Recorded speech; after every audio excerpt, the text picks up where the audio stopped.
Remember when Rand Paul and Chris Christie were battling it out for front-runner status for the Republican presidential nomination?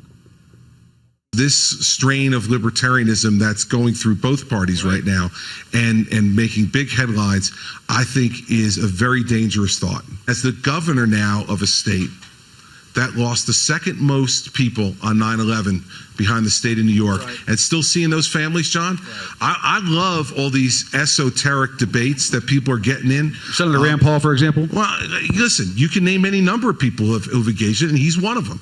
I mean, these esoteric intellectual debates, I want them to come to New Jersey and sit across from the widows and the orphans and have that conversation. And they won't, because that's a much tougher conversation to have. The people who want to criticize me and call names, they're precisely the same people who are unwilling to cut the spending, and they're gimme, gimme, gimme, gimme all my Sandy money now. Those are the people who are bankrupting the government and not letting enough money be left over for national defense. So I think it's precisely those people that are making us weak in defense. Chris Christie was more than holding his own in his one-on-one battle with Rand Paul, but then in the middle of a very long press conference, Chris Christie found himself saying this. I delegate enormous authority to my staff and enormous authority to my cabinet. I am embarrassed and humiliated by the conduct of some of the people on my team.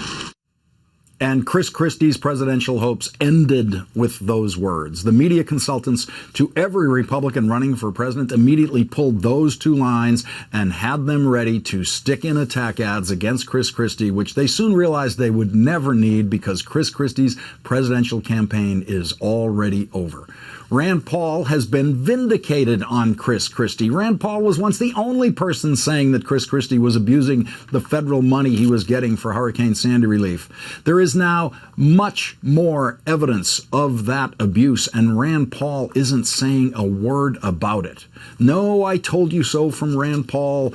Proof from the man who is now moving into front-runner status in the for the Republican nomination that Chris Christie no longer matters in the political calculations of Republicans running for president. Rand Paul is now aiming at Ted Cruz, and Ted Cruz knows it.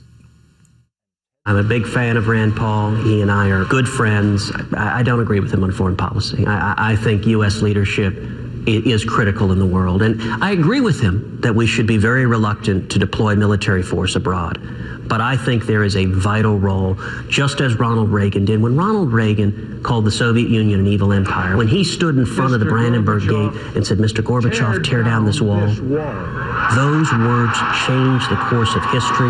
The United States has a responsibility to defend our values. No one invokes Ronald Reagan more than Ted Cruz, and Cruz does it the way all Republicans do it, to reflect Reagan's glory onto themselves. But in an article for Breitbart.com, Rand Paul rewrote the Republican speechwriter's Ronald Reagan template and used Ronald Reagan not to reflect glory onto himself, but to attack Ted Cruz. Rand Paul wrote, "Every Republican likes to think he or she is the next Ronald Reagan. Some who say this do so for lack of their own ideas and agenda. Reagan was a great leader and president, but too often people make him into something he wasn't in order to serve their own political purposes." Then Rand Paul did something Republicans never do. He specifically said, he is not the next Ronald Reagan.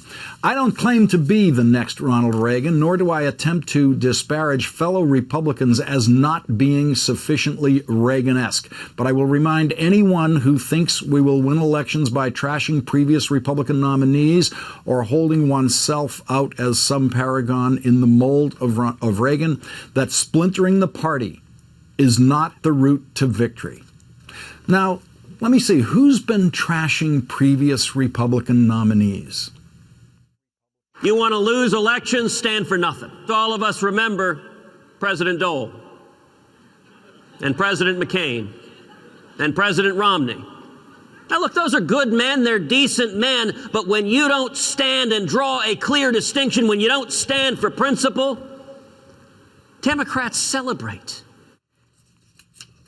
Rand Paul also reviewed some Reagan history that Republicans never mention. Many forget today that Reagan's decision to meet with Mikhail Gorbachev was harshly criticized by the Republican hawks of his time, some of whom would even call Reagan an appeaser. In the Middle East, Reagan strategically pulled back our forces after the tragedy in Lebanon in 1983 that killed 241 Marines, realizing the cost of American lives was too great for the mission. Reagan said his greatest regret as president was sending those Marines to Beirut in the first place. Now, when is the last time a Republican reminded you of the misguided Reagan strategy that left 241 Marines dead, and then Reagan ordering the survivors of that attack to retreat? Rand Paul couldn't bring himself to go so far as to use the word retreat, and so he said Reagan strategically pulled back our forces. Imagine what Republicans would call that if a Democrat strategically pulled back our forces in Lebanon after 241 Marines were killed.